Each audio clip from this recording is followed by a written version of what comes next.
But first, the hope is the weather drives a wanted man out of the woods he's been hiding in for a week. Good evening, I'm Michael Marsh. My colleague Sylvia's off tonight. Tomorrow makes 1 week since Dennis Shampine bolted from police in Walker, who were trying to pick him up for various crimes. He's a sex offender who's done time for some serious stuff. Now we're learning even more about why so much effort has gone into finding him. Police say he pulled off a strong-arm robbery at a gas station in Walker. Then he broke into his girlfriend's house and stole her wallet. Those crimes he's accused of, plus his rap sheet that includes an attack 11 years ago where he beat a woman into a coma, has authorities concerned. They think he's holed up in woods near where the Amite and Comite rivers meet. People fear he's living in their backyards, literally, and they say things have vanished from their porches and their decks. Shampine appears to be surviving in the wilderness. News 2's Ryan Knockan went into the woods to see how. His story, new at 10. The situation is starting to get tense now. A first-hand look at where police think he's hiding near the East Baton Rouge and Livingston Parish line. The hunt for fugitive Dennis Shampine is in deep.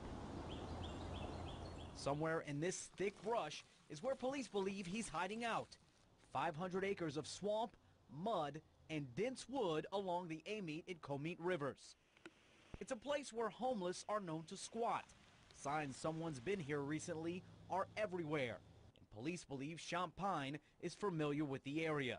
His desire to avoid going back to prison makes him dangerous. Police think Shampine's dodging them because he broke parole when he went on a crime spree last month. He went to jail for 10 years after he was convicted of beating a woman into a coma. And if he's caught, he could face another 20 years in jail. There's a risk that his conduct could accelerate. He could become more violent. We need to get him off of the streets or out of the woods. And where he is exactly in these woods is still unknown. Shampine's constantly one step ahead of trackers. Authorities have gotten close, but they believe someone's helping him. By the time we got a chase team and canines out, he probably had a 30-minute lead on us, but he was moving. He was moving fast.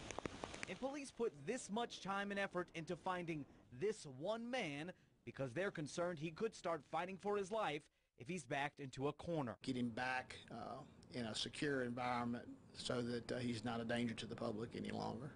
Now, there's been 3 sightings of Shampine since the manhunt started. Police say recently more people living along the Amite River have reported belongings missing from their home. Ryan Knockan, WBRZ News 2.